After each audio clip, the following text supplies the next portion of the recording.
together. Tiny is a very handsome student and cheerleader in college, while Saravat is one of the campus' most popular guys and is also in the saucer and music club. When Tiny is chased by Green, who he does not reciprocate feelings for, he ends up begging Saravat to fake date with him in order to chase Green away. Somehow, just like the tale as old as time goes, pretend somehow starts to turn into reality. However, before a happily ever after, there is a process of falling in love and the slow realization that somehow they aren't pretending anymore, somehow they do not want to. Until we meet again. 30 years ago, Korn and Intouch were university students in Bangkok. Intouch entered Korn's life despite knowing that he was the son of one of the most influential people in Bangkok, the Mafia. At first, Korn kept pushing Intouch away, but in the end, he couldn't resist the boy who was so full of life that he was the exact opposite and decided to let him into his heart. However, in a time when homosexuality was unacceptable and having parents were against their relationship and each other, Korn and In's love was bound to be doomed. Amidst the chaos, while Intouch kept on fighting for their future, Korn could not deal with all this lover suffering and decided to give up. That day, two sounds of a gunshot rang through the air. Their story ended with tragedy, but something had already tied itself between them, bounding them together even after they were dead. Years later, a freshly returned to Thailand Farm, who is a freshman at Tea University, has grown up, always feeling like he is waiting for someone. Being riddled with sad dreams that always left him waking up with a wet face, fear of loud noises, and a birthmark on his temple, the boy has always felt like there is someone he is missing. Dean, the third-year swimming club president at Tea University, has also spent his life searching for people whose faces he cannot remember. The red thread of fate that had tied them together in their past life once again pulls the two boys back to each other, tying them to each other and a past that might not be worth remembering but unforgettable love, because the red thread that binds the two hearts together will always lead one back to the other. Even though it might tangle or stretch, it will never break. That's My Candy. The story is about Guy and Jing, a couple who have been together for quite some time.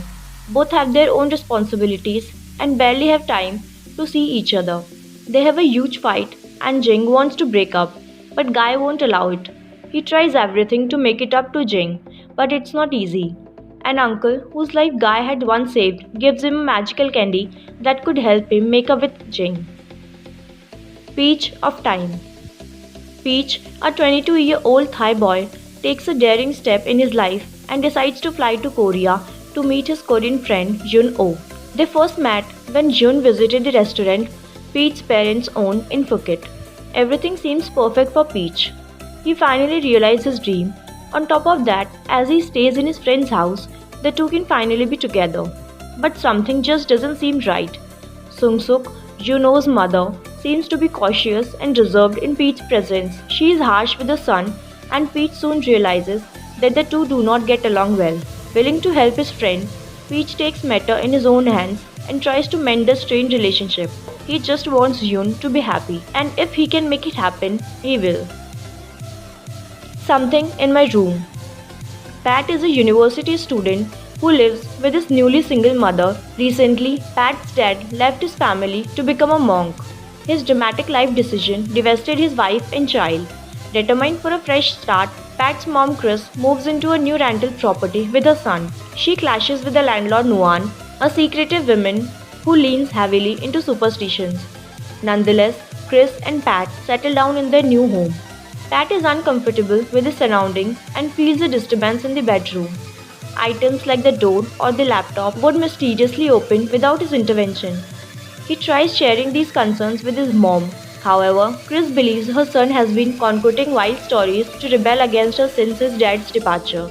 Their mother-son relationship becomes strained, especially since Pat's sleepwalking problem often causes stressful situations. Still spooked by something in his bedroom, Pat confides in his childhood friend about the strange occurrences.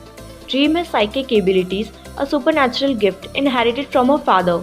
Dream helps her friend by performing a mystical ritual in his room. The spiritual ceremony reveals the presence of Phoebe, a ghost who resides in Pat's home. Pat gains clairvoyant vision with Dream's help. He can now interact with Phoebe, who has been trying to catch his attention. Fob is around Pat's age. He recently passed away and became a ghost. However, Fob lost his memory after dying.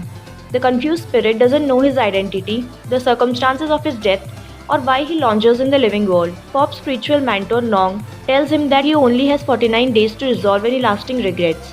Otherwise, he is unable to move on to the afterlife peacefully. He would suffer a miserable fate as an undead phantom wandering aimlessly for eternity. Although Pat is initially scared of his new companion, he feels sorry for Fob after learning about his situation. Pat decides to help the ghost investigate his mysterious identity. They develop a close bond, discovering a comfortable and compatible rapport. However, Pat's mom is worried about her son's eccentric behavior. She notices him talking to himself, hiding secrets, and sleepwalking every night. Pat struggles to tell her the truth. Kinnporsche. Kinnporsche is a Thai BL drama adapted from the online novel of the same name by Demi. Kin, the second son of a mafia boss, is ambushed by an enemy and meets Porsche while trying to escape. Porsche, a college student who works in a pub as his part-time job, sees Kin being chased after and comes to his rescue after Kin offers him money as reward. Money drives Porsche, a one-time national martial arts champion, into the close combat where he rescues Kin. Porsche's good fighting skills make Kin offer to be his personal bodyguard. In addition to being pursued by Kin, Porsche was also pursued by Kin's enemies. Desperate, he had to relent to his fate and became Kin's bodyguard, though his heart was reluctant and he was afraid his only kin, his brother, would be involved in this madness. But fate seemed to be playing tricks on him, and he was finally forced to agree to Kin and enter his intricate family. Being a bodyguard of a mafia boss is all about skills. During this time, Porsche also encountered various unexpected things.